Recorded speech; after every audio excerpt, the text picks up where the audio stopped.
You always want to start off small and build up to it. And if you've been, you know, a casual eBay seller and you want to take it seriously, I'm going to link other channels, other people who are doing this on a scale probably way bigger than me or you. But the whole point is that you, and only you, control your destiny. And if you want to make it happen, you're going to make it happen. If you want to get serious about eBay, you want to get serious about reselling, it's up to you. All right, let's move on from that topic because I can rant about that and listen to myself talk all day long. So, the next topic is sourcing for eBay, or flipping in general, I guess. And there are, let's see, I'm not going to count them because I'm going to say them, and I guess I can count them afterwards, or you guys can keep counting. But let's start with number one. The easiest thing to do is to buy something low, sell it high. It's the American way. Pawn shops.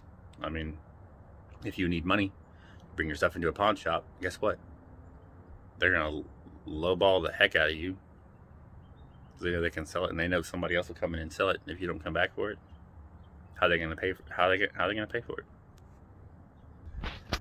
How are they going to make money? And yeah, pawn shop should be a last resort thing.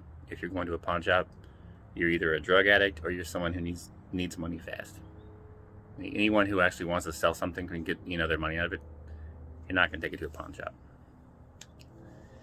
But I digress yet again. Buy low, sell high. How do you do that? Well, the good old adage is thrift stores. Go to a thrift store. Go to a flea market. Hit up your friends and neighbors like, hey, do you have any of these things that I can buy? Do you have anything you don't want? I'll haul away your trash. Whatever. So the first one is buying things to flip at a profit. But you have to know what you're into. I'm into a few things, and I'm very good at those things, which are toys, video games, and trading cards. See, I'm counting this time. And yeah, you can have several things, or you can only sell antique pots or tablecloths or whatever it is that you're really into, whether it's sewing stuff. I know people who buy Hot Wheels in the store and take them out of the package and they customize paint them and then they sell them for $40. If you're good at it, never do it for free. All right, moving on. I mentioned dumpster diving in another video.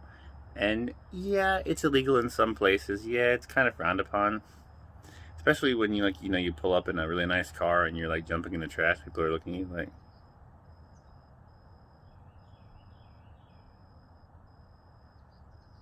you're getting out of your Mercedes and you're jumping in the trash can? That's weird.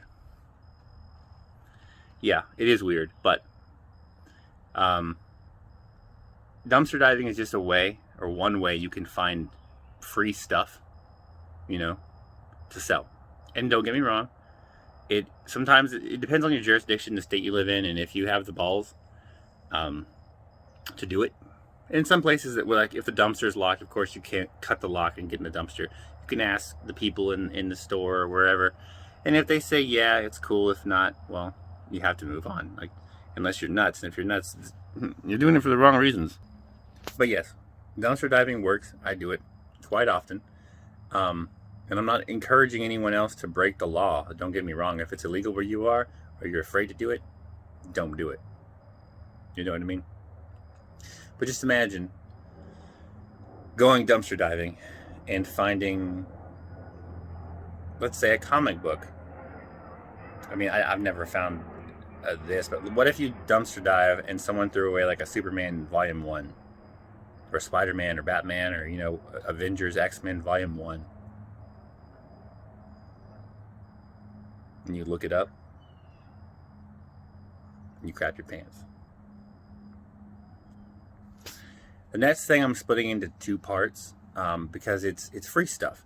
And yes, dumpster diving is free stuff, but I'm talking about Facebook Marketplace has a free section. OfferUp used to have a really good free section, but since they merged with LetGo, the app has just gone down the drain, and it's absolute crap. But Nextdoor and what's the other one called? Craigslist. Craigslist is full of bots and scams, way more now than ever before. But let go. Nextdoor and Craigslist are the best place to find free stuff because they have a free section, and especially if you live in an urban, populated city like I do. There's everybody that wants crap gone, and even if they want to sell it, and they've tried to sell it and it doesn't work. Here's a TV stand or speakers or whatever. Like, we're moving to, I don't know anybody moved to California, but we're moving to California, or Idaho or whatever. And our landlord says we got to go. Like, take it, free, come get it, or it's going on the curb. Either way, someone's getting it.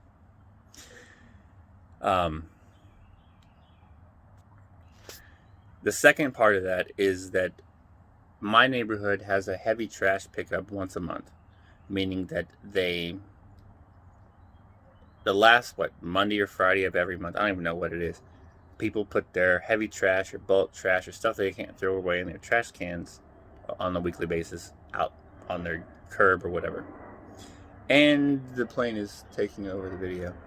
But you're laughing, like, what are you going to find in the trash? I have found toys, I have found CDs, I have found books, I have found money in clothes, I have found designer clothes that people throw out that don't want, that you can resell for a profit. And if you pay $0 and it's worth $100, guess what? It's all profit. Yeah, you pay eBay fees, you pay your whatever. I guess there's no more PayPal fees with managed payments. I'll talk about that in another video. I hate managed payments. There's all kinds of ways out there for you to make money out of nothing, to make money. From, my neighbors threw away a big wheel. Let me go see what else they have. And that's the whole thing, is like, you miss 100% of shots you don't take. You see what I'm saying? It's starting to make sense, huh? And as far as that goes, I'm not saying, like, get you and some friends and, like, drive around your neighborhood looking for trash, but it's literally out there waiting for you to go get it. And if you're not willing to, there's probably 100 more people that will. And the early bird gets the worm. I'm not saying wake up at 4 a.m. and start looking at people's trash, but the other day I went just going down the street to go to the store, and I saw one of my neighbors had thrown out something out there, and I thought, that's a cool little fire truck. I got out and I started digging through the trash, without making a mess, putting stuff in my trunk, and then lady comes out and she's like, hey, don't know if you're interested, but I have some more toys. We're going to throw them out. Do you want them? Yes, I want them.